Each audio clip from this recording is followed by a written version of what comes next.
So friends, सबसे पहले शुरू करते हैं। What is sentence? A sentence is a group of words which makes complete sense.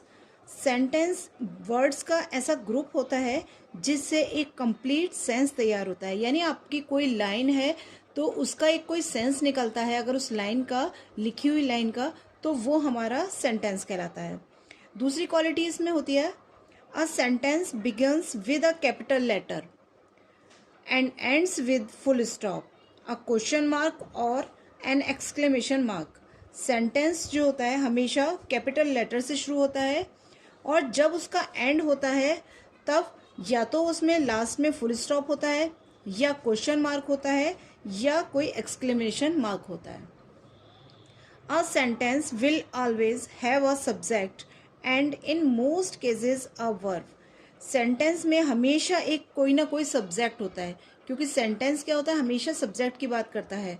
And in most cases a verb, और sentence में हमेशा वर्ब होता है।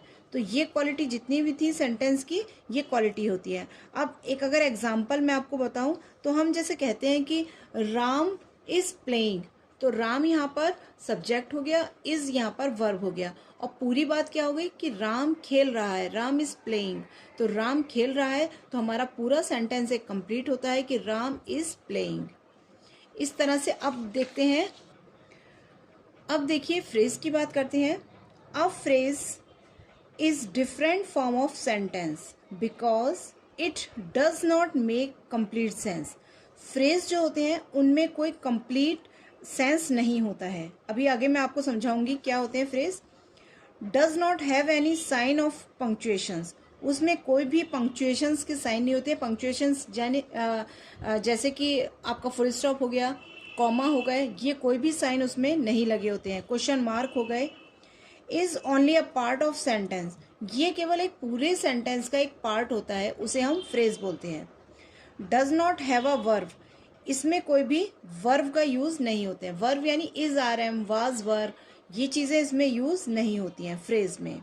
अब इसके एग्जांपल्स देख लेते हैं तो आपको और ज्यादा क्लियर समझ में आ जाएगा। आप देख सकते हैं यहाँ पर है पहला एग्जाम्पल, अंडर माई चेयर। तो आप देख सकते हैं कि अंडर माई चेयर, इसका कोई सेंस नहीं निकल रहा कि अंडर माई चेयर क्या, अंडर माई चेयर, तो इसका कोई एक तो सेंस नहीं निकल रहा। दूसरी बात है कि इसमें कोई भी पंक्चुएशंस नहीं है, जैसे कि full stop, question mark, exclamation mark, यहाँ पर कुछ भी नहीं दिया हुआ है।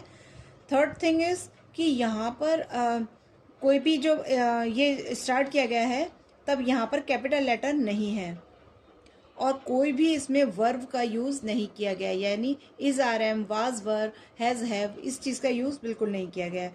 तो इसको देखते ही आप समझ जाएंगे कि ये फ्रेज है। ड्यूरिंग द नाइट, अब ड्यूरिंग द नाइट कोई सेंस नहीं निकल रहा, नाइट के दौरान तो कोई अलग से कोई सेंस नहीं निकल रहा। अगर हम इसी लाइन को किसी सेंटेंस, पूरे सेंटेंस के साथ जोड़ेंगे तब इसका सेंस निकलेगा और तब ये फ्रेज की जगह वो सेंटेंस बन जाएगा, तब उसको हम फ्रेज नहीं बोलेंगे।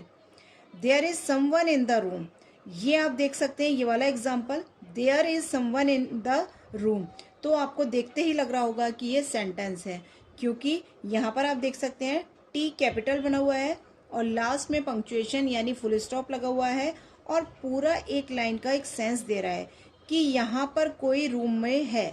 There is someone in the room, पूरा एक लाइन आ रही है, तो ये हमारा सेंटेंस है। सो नाइस, सो नाइस अब वही अधूरा हो गया, कुछ सेंस अकेला नहीं दे रहा है ये सो नाइस का, तो इसलिए ये फ्रेज है। आई लेफ्ट इन अ हरी, अब आप यहाँ पर देख सकते हैं ये सेंटेंस है। कैसे?